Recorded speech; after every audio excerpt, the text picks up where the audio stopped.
accueillons immédiatement le propriétaire du jour, Guillaume Garbe, propriétaire du château de Carneville en Normandie. Bienvenue Guillaume sur Sochâteau. Bonsoir à tous. Merci de m'accueillir pour cette émission, Olivier. Eh ben, ça fait plaisir, hein, ça fait plaisir. Et merci de m'avoir accueilli à Carneville il y a quelques temps. Et, là, c'était aussi avec plaisir.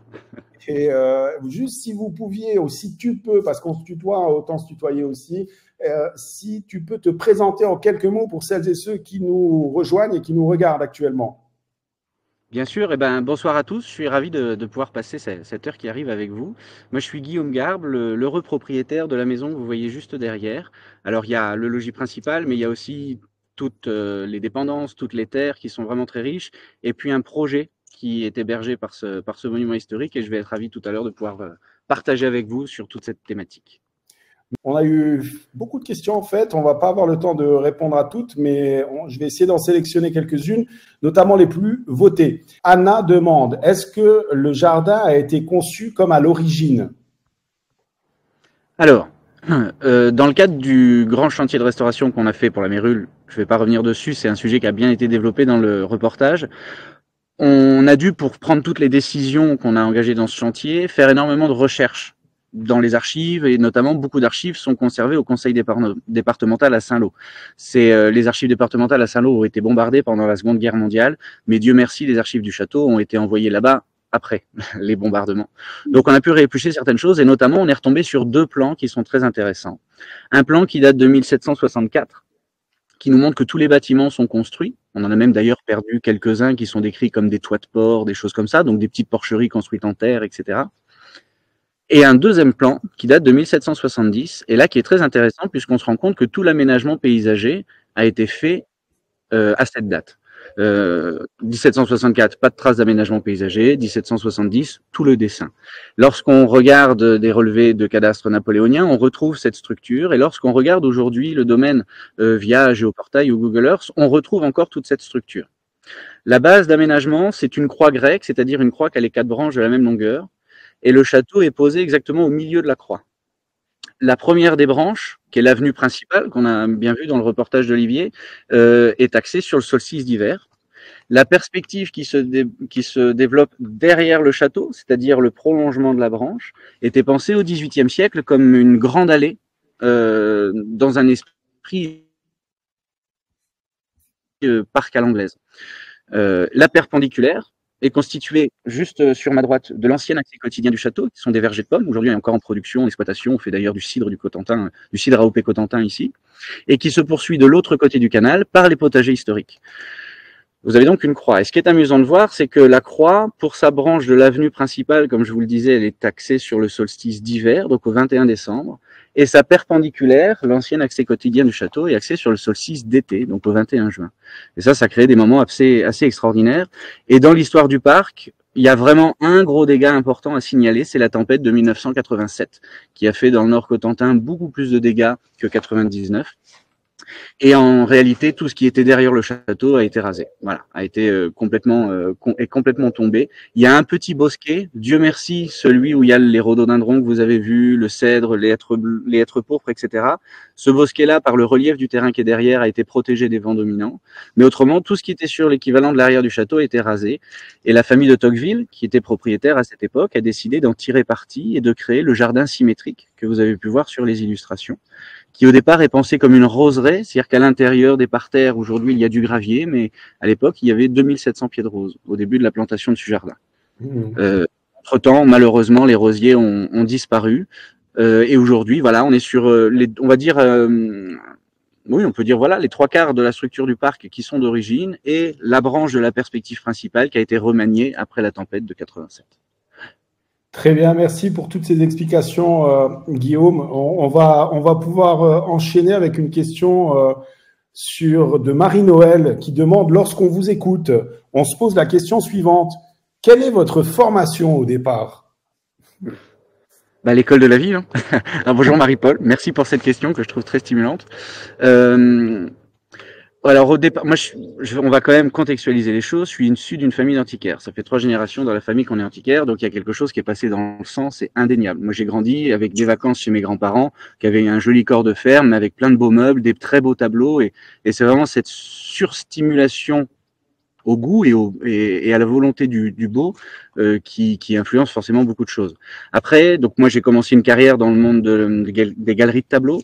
J'ai ouvert mon entreprise quand j'en ai eu le droit légal à 18 ans, en parallèle de mes études, puisque j'ai fait 1 an de licence d'histoire de l'art à l'Institut catholique à Paris, rue d'Assas. Et ensuite, j'ai préféré faire 2 ans d'auditeur libre à l'école du Louvre. Et puis, ben, entre fait, la maison est arrivée dans ma vie. Enfin, j'ai écrit un nouveau projet assez vite, et donc je suis arrivé à 21 ans ici, sortant de, de 2 ans d'auditeur libre au Louvre. Après, là où j'apprends vraiment énormément, c'est aussi à la confrontation avec le public sur place. J'ai acheté en 2012. Je pouvais pas ouvrir le parc à cette époque au public parce qu'honnêtement, je ne me voyais pas demander de l'argent pour un parc qui avait été laissé à l'abandon pendant un bon bout de temps. Le niveau d'entretien ne me satisfaisait pas. Après, j'ai pas les prétentions d'un parc qui est ouvert depuis 40 ans au public. Hein. On pardonnera des adventices, comme on dit plus les mauvaises herbes. Mais j'ai au départ voulu quand même être confronté au public, et en fait, je n'ai organisé que des petites visites guidées sur des petits groupes, et donc avec peu de communication. Ce qui fait que les personnes qui sont venues à ces visites guidées sont des personnes qui cherchaient ce jardin, qui connaissaient mais qui voulaient venir parce qu'ils n'y étaient jamais venus, etc. Et donc j'ai eu les premières années beaucoup de personnes du coin qui sont venues me rencontrer pour, d'une part, écouter ce que j'avais à dire sur cet endroit dans lequel je venais d'arriver, mais aussi pour me dire ce qu'eux, ils avaient à dire sur cet endroit dont je venais de prendre la responsabilité. Et là, j'ai appris beaucoup de choses, beaucoup de choses. C'est sûr, c'est sûr. Et très bien, on va enchaîner. Il y a quelques questions là-dessus aussi qui sont intéressantes sur le départ et comment tu as découvert la mérule, etc. J'imagine que c'était pas du tout prévu au départ, etc. On va en parler un peu plus tard. Peut-être une question de Linda qui nous regarde depuis les États-Unis et qui pose une question. Est-ce que le château a beaucoup souffert pendant la Révolution, ou est-ce que le fait d'être un peu à l'écart de Paris a épargné le château? Alors, enchanté, Linda, et merci pour cette question qui est intéressante parce que c'est vrai que dans le reportage, on n'en a pas parlé. Alors, on a quand même parlé d'une chose. Si vous vous en souvenez, dans le reportage, je vous disais que je me plaisais à dire que le Cotentin était une terre avec la mer sur 3 côtés et coupée par les marais, avec vraiment une presqu'île, mais qui se définirait presque comme une île. Et résultat, au moment de la Révolution française, dans le Nord Cotentin, tout va à peu près bien. Donc pourquoi est-ce qu'on irait remettre en cause un ordre social qui fonctionne à peu près bien? Donc la Révolution française dans le coin est quand même très calme. Alors, il y a 2 ou 3 petits actes de bravoure qui sont menés, histoire de montrer qu'on suit la dynamique nationale, éviter les réprimandes, etc. On n'a pas un tempérament vendéen non plus dans le Nord Cotentin, mais c'est très symbolique. Concernant Carneville, toujours dans ces recherches d'archives qu'on a fait dans le cadre du chantier de restitution, on est retombé sur un document intéressant qui est le carnet de doléances, ouvert à la mairie de Carneville pendant la Révolution. Alors ce carnet de doléances, vous savez, ce qui était mis à disposition pour pouvoir faire remonter toutes les doléances de terrain, ce qu'on a revu mettre au goût du jour dans le contexte des Gilets jaunes avant Covid. Et donc, concernant Carneville, il n'y a que 2 demandes par les révolutionnaires. C'est la désacralisation de la chapelle intérieure, ça on peut le comprendre, donc on touche à l'ordre du religieux, du spirituel, etc. C'est une chapelle privée à l'intérieur, donc elle est désacralisée. Et il y a également la destruction du pigeonnier. Alors le pigeonnier, c'est régulier en France où on voit pendant la Révolution des pigeonniers qui sont sévèrement abîmés. Encore une fois, c'est pour une raison très pratique. Il y a tout un contexte légal qui est entouré autour de la possession du pigeon. À l'époque, on part d'un constat qui est assez simple, il n'y a rien de plus pratique qu'un pigeon, puisque ça pond chez vous et ça va manger chez les autres. Donc pour éviter d'avoir une surpopulation de pigeons qui viendraient à des saccages de récoltes, etc., on est obligé d'y accorder un statut juridique assez défini. Notamment, premier des points, ne peut avoir un pigeon qu'un seigneur de sa terre. On tombe donc dans le privilège aristocratique, première justification de demande des révolutionnaires. Deuxième des points, toujours pour éviter une surpopulation de pigeons au sein d'un même domaine, on limite l'équivalent d'à peu près 2 couples de pigeons par hectare. Donc quand vous rentriez dans le pigeonnier, vous pouviez compter le nombre de trous de boulins, c'est-à-dire le nombre de niches, de cases pour les pigeons, et donc en déduire l'envergure de la propriété. C'est doublement un symbole de propriétaire terrien. Donc à la Révolution, à Carneville, désacralisation de la chapelle, mais même pas de saccage à l'intérieur ou enlever du mobilier ou quoi que ce soit, juste désaffectation au culte et destruction du pigeonnier. Aujourd'hui, il nous en reste à peu près un tiers de cette très belle tour. Mais on n'a pas d'illustration, donc on ne sait pas à quoi il ressemblait à l'époque. Très intéressant. Je ne connaissais pas du tout cette histoire. Intéressant. Ah, tu vois, Olivier. Il y a encore des choses à apprendre, c'est sûr. Alors, encore une question de Marie-Noël. Depuis combien de temps êtes-vous propriétaire? Ça, vous l'avez dit dans la vidéo, mais peut-être Marie-Noël l'a posé au début. Et qu'est-ce qui vous a attiré dans ce château plutôt qu'un autre? Pourquoi ce château plutôt qu'un autre? Alors, donc deux questions. Je vais commencer par la première. Ça fait 12 ans. Je suis arrivé, j'ai pris les responsabilités de Carneville en juillet 2012. Oui, donc ça fait vraiment 12 ans, après, pile poil. Pourquoi j'ai fait ça? Alors généralement dans les visites guidées, quand on me pose cette question, si la personne est accompagnée, je lui réponds: et vous, pourquoi avez-vous épousé votre mari? Ou vous, pourquoi avez-vous épousé votre femme? Il y a clairement une part de rationnel et de choix, mais il y a aussi une part tout simplement de céder à ce que la vie offre, tout simplement. Quand moi j'estime que j'ai un besoin pour m'épanouir, pour m'exprimer, de me sentir m'intégrer dans quelque chose. Qu'est-ce qu'il y a de mieux qu'un monument historique pour ça? Comme je le disais dans la vidéo, ça fait depuis 1637 qu'il y a des gens qui donnent toute leur vie pour ce monument.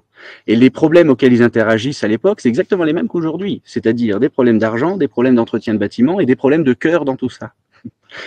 Les siècles ont passé, c'est la même interaction. Et en fait, je me sens m'intégrer dans un cercle que j'aime avoir comme vertueux, en fait. C'est-à-dire que oui, on ne sait absolument pas de quoi le lendemain est fait, et oui, demain, ça n'existe pas encore. Oui, le passé, ça n'existe plus, c'est révolu, mais on peut s'en souvenir. Aujourd'hui, c'est ce qui compte. Mais si on sait d'où on vient et si on essaie de tendre une direction vers où on veut aller, c'est peut-être le meilleur des contextes pour être là aujourd'hui. Et moi, je pense que l'une des meilleures façons, et au bout de 12 ans d'expérience et après avoir été confronté à quand même différents challenges et différents obstacles, je me rends compte que ma place, elle est là. Je me sens juste à ma place au quotidien. Et ça, autant j'ai, au début du projet, eu une volonté véritablement chevillée au corps pour être utile à cet endroit, mais je peux doubler ma volonté aujourd'hui par en plus le fait de me sentir juste dans cette bataille. Ce qui n'était pas forcément le cas au départ, parce que quand vous arrivez à 21 ans avec une maison qui est là, avec toutes ces pierres qui sont assez impressionnantes quand même, quand on se retrouve tout seul à 22 heures le premier soir où on a acheté, et puis qu'on a fantasmé notre arrivée dans les salons, et puis que résultat, ça y est, on y est. Il y a une symbiose en fait qui au bout d'un moment peut se créer entre la personne qui et les personnes, l'équipe, parce que ça c'est un sujet qu'on n'a pas encore développé, mais peut-être qu'Olivier, la prochaine question pourra graviter autour du projet. Mais il y a une symbiose qui se crée entre ce qu'était le lieu, ce qu'il détermine dans sa notion patrimoniale matérielle, et ce qu'il est dans sa dimension immatérielle, c'est-à-dire sa vocation dans son monde contemporain. Voilà. Et moi, alors pourquoi j'ai donné ces 12 dernières années et pourquoi je suis prêt à continuer des décennies durant, c'est pour m'intégrer là-dedans. Voilà. Et en plus, c'est beau. Tu me fais une très bonne transition, effectivement, Guillaume. Je l'avais sur la langue depuis que tu as commencé là à répondre à cette question. On a eu la chance aussi de tourner ensemble une vidéo dans le cadre du centenaire de la demeure historique, où tu as effectivement évoqué quelque chose dont tu n'as pas parlé dans la vidéo parce que c'était pas l'angle de la vidéo, mais qui, je pense, est très intéressant à partager aujourd'hui. C'est ce projet pas autour du bâtiment, mais qui concerne vraiment des personnes, l'humain, et ce que tu veux développer, et ce que tu as déjà commencé à développer très bien autour des projets humains, des projets entrepreneuriaux du château de Carneville. Donc, si tu peux nous en dire plus sur ça, je pense que ça va intéresser ceux qui nous regardent. Bon, eh bien, je vais essayer d'être concis parce que c'est plusieurs projets de vie. Tu me demanderais d'en parler pendant 1h30, j'irai droit au but. Je vais essayer de faire ça rapidement. Aujourd'hui, il y a 7 projets de vie sur le domaine. Il y a 3 maraîchers, il y a apiculteurs, il y a ma sœur qui est titulaire des dynamiques touristiques, communication, ouverture au public. On a également boulanger, on a une personne qui s'occupe de l'hébergement touristique aussi. On a en plus une association qui compte un peu plus de 150 adhérents, une trentaine de membres actifs. On a en 12 ans signé de nombreux partenariats avec des institutions, qu'elles soient privées ou publiques, qui gravitent autour du domaine, notamment avec des instituts médico-éducatifs. Ça fait 8 ans qu'on travaille avec ceux de Bayeux, ça fait 2 ans qu'on travaille avec ceux d'Agneaux, avec la protection judiciaire de la jeunesse, l'unité éducative en milieu ouvert de Cherbourg, qui dépend du ministère de la Justice. Ce sont des jeunes qui sont en première condamnation, ils sont mineurs, et en fait, quand on les accueille, on essaie juste de leur montrer qu'on a tous la chance d'avoir une tête, on a tous la chance d'avoir 2 mains. Et quand on fait fonctionner ces 3 trucs-là en même temps, eh ben, on peut y prendre plaisir et faire des choses. Et en fait, la volonté véritablement, c'est que cette maison s'adresse à sa population qui l'entoure. Voilà. Vous comprenez en fait que, alors des partenariats, je pourrais vous en citer d'autres, notamment des partenariats qui ne sont pas anodins, comme France Terre d'Asile, Hérouville-Saint-Clair et Caen, comme les relais d'assistance maternelle, comme les maisons familiales et rurales, véritablement sur un panel assez large. Vous comprenez donc qu'en fait, le projet qui est porté à Carneville depuis 12 ans, c'est une véritable polyphonie. Les 12 ans, ce qui est intéressant, c'est que ça porte une petite expérience dedans. Et en fait, une polyphonie, c'est merveilleux quand elle reste harmonieuse. Une polyphonie peut vite glisser vers une cacophonie. Donc moi, en tant que l'un des membres de l'équipe, mais en tant que celui qui était à l'initiative du projet et qui va aujourd'hui être un petit peu le porte-voix et l'arbitre, entre guillemets, de la synergie qui se met en place avec tous les intervenants, mon but est de maintenir une cohérence dans laquelle le château se dirige. Et donc pour ce faire, j'ai rédigé la feuille de route de notre projet scientifique et culturel. Alors un projet scientifique et culturel, c'est un document qui peut faire plusieurs centaines de pages, qui peut décrire vraiment les axes qu'un endroit, monument historique, souhaite développer. Mais s'il y a un document en particulier important dans ce dossier, c'est la feuille de route.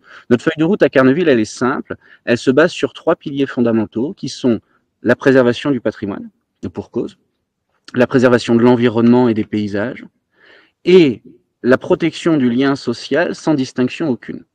La préservation et la valorisation de tout ça. Ce document, comment lui donner une valeur pratique? Eh bien, en fait, il est joint en annexe à tout bulletin d'adhésion de l'Association des Amis du Château, à tout contrat de location qu'on peut faire, que ce soit un fermage, un bail commercial, un partenariat long terme ou court terme. Il est joint à tous les contrats de location de la salle de réception pour les mariages, pour les séminaires d'entreprise.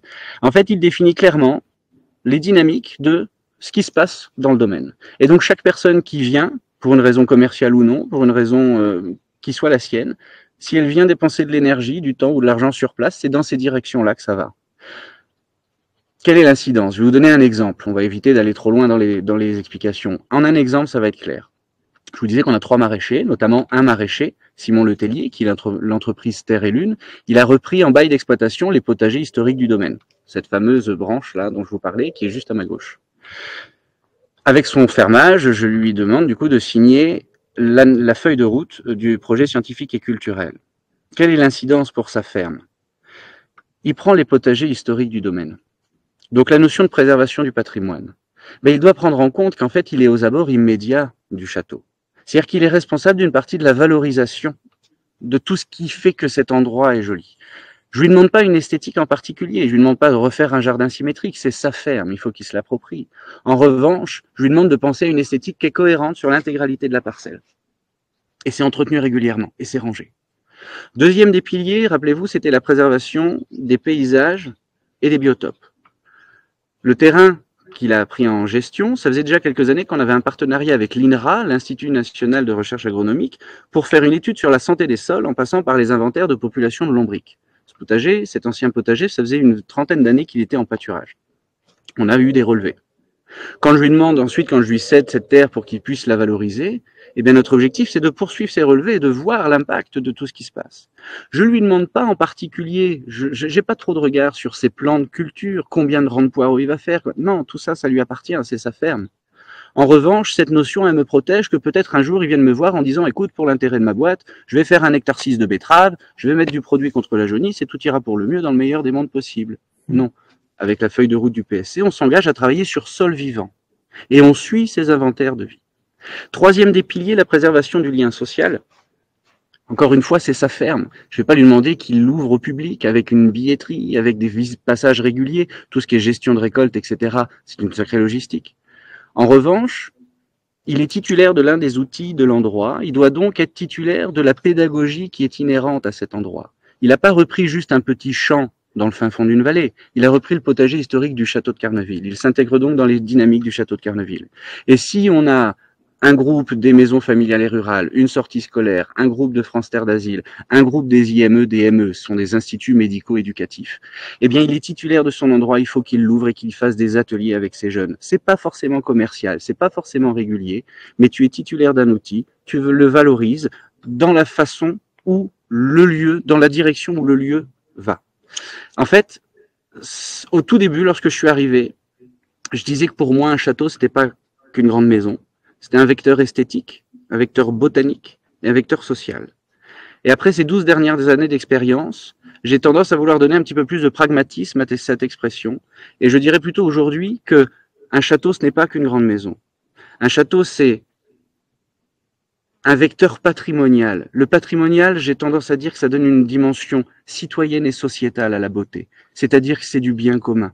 On en est tous apte à être sensible à ça si on souhaite le faire et si on est accompagné dans cette sensibilité. C'est pas uniquement un vecteur botanique, c'est un vecteur de paysage et de biotope. À Carneville, on n'a pas un parc. À Carneville, on a 2 zones humides, un sous-bois, des prairies, un jardin sec et des jardins tempérés. C'est toute cette complémentarité-là. Et le troisième des points, je parlais d'un vecteur social, ben oui, ça je le confirme, un vecteur social. Si on essaie de regarder ce genre de maison avec un peu d'humilité, peut-être chose qui manque à notre ciel contemporain, ce genre de petit château de campagne comme Carneville et comme il y en a des milliers en France, quand on le construit, sous l'Ancien Régime, ici, faut pas voir ça comme la construction de la maison de l'élite du coin, qui est inaccessible. Faut voir ça comme l'endroit où c'est le premier employeur du village. C'est là où on vient célébrer la Saint-Patron du village. C'est là où on vient, pourquoi pas, chercher un petit arbitrage de proximité, l'équivalent d'une juridiction de proximité. En fait, c'est l'équivalent d'une mairie ou d'un pôle de proximité d'aujourd'hui. Si on regarde ça avec un peu d'humilité, je me répète, mais un petit château comme Carneville avec un portail fermé en haut de l'avenue et un 4x4 garé au pied de la cour, ça fait que 50 à 60 ans que ça existe. Sauf que c'est des maisons qui ont plusieurs siècles. C'est des maisons qui ont une inertie. C'est des maisons qui ont des besoins. Si on regarde, je pense, l'un des seuls et uniques points communs entre tous les monuments historiques qui sont en péril en France aujourd'hui, à mon stade actuel de réflexion, je ne vois qu'un point commun, c'est qu'il n'y a plus personne dedans. En fait, c'est des maisons qui sont réduites à de jolies cartes postales.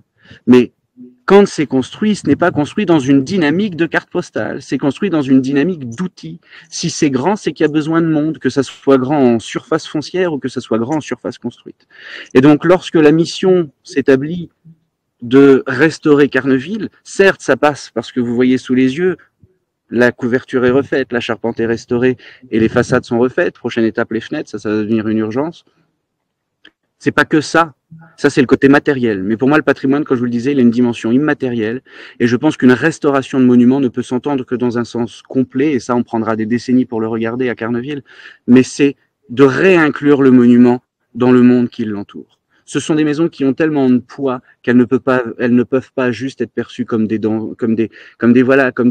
objets de divertissement et de plaisir qui sont juste là pour venir, voilà. Non, c'est un outil, c'est une valorisation. Et en particulier, je pense, dans ce 21e siècle qui ouvre, moi je suis vent debout contre ceux qui pensent et qui disent que le 21e siècle est un siècle de M, 3 petites étoiles, un siècle qui n'est pas propriétaire, mais on ne peut pas le dire, il n'a pas encore eu lieu. En revanche, il sera ce qu'on en fera.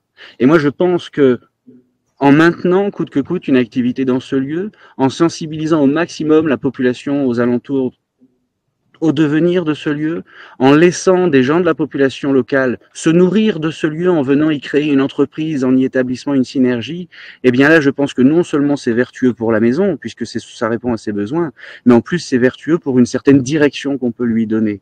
Puisqu'ayons l'humilité de dire qu'on est une génération ponctuelle, on hérite d'un bagage, on en fait quelque chose, mais moi je suis incapable de dire ce que le titulaire de cette maison avec quoi il aura à interagir dans 40 ans.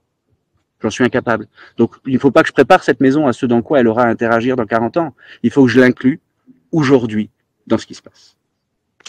J'ai essayé de faire court. Bravo Guillaume, très intéressant tout ça, sans bafouiller. Je suis très impressionné de cette façon de s'exprimer, c'est très beau, bravo. Et vraiment des infos. Non, bravo pour ça. Du coup, en termes de questions, je pense qu'on peut. Moi, ce que je me posais comme question, c'est est-ce que là, du coup, si tu peux répondre assez rapidement à celle-ci, c'est est-ce que quand tu l'as acheté au début, est-ce que tu avais tout de suite ce projet en tête ou c'est parce que c'est Carneville que tu as décidé de faire ça? Ou est-ce que c'est l'inverse? Tu avais un projet comme ça et tu as décidé que ça se passerait à Carneville? Mais je crains que ta question soit simple et que ma réponse soit complexe, Olivier. Excuse-moi. Ouais, vas-y. C'est pas prédéfini. C'est pas prédéfini. Il y a une initiative, il y a une impulsion, et ensuite cette impulsion, elle doit juste co-interagir avec tout ce qui se présente autour d'elle. Donc le projet qu'il est aujourd'hui n'est clairement pas celui que j'ai esquissé au début, puisqu'il est le résultat des opportunités qui sont arrivées en cours de route. En revanche, il est fidèle à ses fondamentaux. Je suis retombé sur une publication qui avait eu lieu en 2013, c'est-à-dire j'étais là depuis quelques mois. Et c'était un portrait, enfin il y avait un livre qui avait été édité par la maison Rep. Ah, je suis désolé, ma batterie va pas tarder à me lâcher, donc je fais très vite. Et je suis dans le jardin, comme vous le voyez, j'ai pas la rallonge. Je fais très vite. Dans ce témoignage, j'expliquais justement ces 3 points que je vous disais. Au début, je disais un vecteur esthétique, un vecteur botanique et un vecteur social. Aujourd'hui, je dis un pilier patrimoine, un pilier paysage-environnement et un pilier social. En fait, c'est une version pragmatique de la théorie que je pouvais peut-être avoir dans l'intuition au début. Mais c'est là aussi où je dis où il y a une symbiose qui peut se mettre en place entre un outil, et c'est peut-être dommage de réduire Carneville à un outil, mais en tout cas, un vocabulaire d'expression qui ne demande, c'est comme un piano en fait. Voilà, il y a un piano, et puis bah, il faut des partitions et des interprètes, parce que chaque interprète va jouer la partition à sa façon. Merci beaucoup, Guillaume. On va conclure du coup. Je vais simplement rappeler, avant de te laisser le mot de la fin, je vais simplement rappeler à tous ceux qui nous regardent, bah déjà les remercier pour les questions qu'ils ont posées, d'avoir regardé cette émission, et qu'on se retrouve la semaine prochaine donc pour visionner une nouvelle émission consacrée au château de Landonvillers en Lorraine, avec un propriétaire comme Guillaume, une autre génération, mais comme Guillaume, très passionnant et très original, vous allez le voir. Donc ne ratez pas l'émission de la semaine prochaine. J'en profite pour remercier également, bien sûr, Guillaume pour son accueil à Carneville. J'ai passé un très bon moment là-bas avec lui et c'était vraiment une belle rencontre. Donc, merci à lui et je lui cède la parole pour qu'il conclue cette émission. Guillaume, c'est à toi. Eh bien, merci Olivier. Merci à tous pour votre attention. On pourrait dire que, voilà, là, pendant cette petite heure, on a fait comme un speed dating, on pourrait dire ça. Si ce qu'on vous a présenté à Carneville, dans ce qu'il est et dans ce qu'il souhaite être, bah, vous y avez été sensible. Je vous invite à plusieurs choses. Première des choses, visitez notre site internet, puisqu'on l'a envisagé autant pour répondre rapidement à une interrogation touristique, mais également on l'a envisagé comme notre profession de foi. Donc, au fur et à mesure des pages de site, si vous avez envie d'aller les parcourir, eh bien, vous allez avoir des rubriques comme nos valeurs, nos objectifs, etc. Et notre équipe. Vous aurez une présentation de l'équipe active du domaine. Et bah, sinon, pour compléter ça, après avoir vu l'émission Au Château avec Olivier, puis avoir visité le site internet du château, bah, je vous rappelle qu'on est un site ouvert au public. On est dans la pointe nord du Cotentin. Bien sûr, il y a Carneville, mais il y a la pointe nord du Cotentin. Et venez vous faire vraiment, enfin, je dis pas ça pour vendre mon coin, même si factuellement c'est ce que ça représente, mais c'est bien ici. On mange bien. C'est beau. Il y a des paysages. Je trouve que le slogan de l'Office du tourisme Cotentin, unique par nature, a été très bien trouvé. En plus, ce sont des bons partenaires. On y mange bien, il fait beau, il y a des paysages très naturels. Les gens sont relativement très sympathiques. Il ne faut pas oublier son parapluie. Je plaisante en disant ça. Mais malgré tout, si vous venez voir des jardins verts, c'est parce qu'il y pleut. Je caricature, mais voilà, c'est vraiment un endroit qui a beaucoup de choses à offrir. Et donc, bah, si ce que Carneville vous a présenté vous a donné envie de venir visiter ce petit coin de paradis du bout du monde, là. Vous savez, vous allez à Bretagne, et puis juste au-dessus, il y a un petit bout de terre qui monte vers le nord, et ben nous, on est tout en haut, dans le creux de l'oreille, à l'est. Voilà. À bientôt. Merci Guillaume. Portez-vous bien tout le monde et à très vite. Au revoir. Au revoir.